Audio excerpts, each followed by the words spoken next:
Сәлеметсіздер ме, Жетісу облысының тұрғындары. Мемлекеттік кірістер департаменті 1 сәуірде 2023 жылға арналған жеке тұлғалардың көлік құралдарына салынатын салық төлеу мерзімінің аяқталатындығын естеріңізге салады.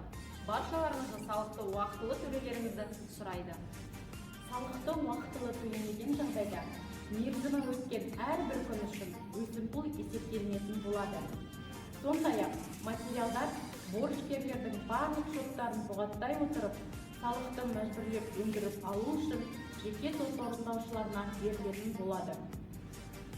Көлік құралдарына салынатын салық сомасы барлық салық төлеушілерге Каспий банкі және Халық банкі мобильдік қосымшаларына пуш хабарламалар түрінде жіберілгендігін назар аударамыз. Сонымен қатар есептелген салық сомаларын е-салық азамат және салық бот мобильдік қосымшалары арқылы көрулеріңізге болады. Наурыз мерекесі қарсаңында баршадан ағымдағы жылдың 1 сәуіріне дейін салық төлеулеріңізді сұраймыз.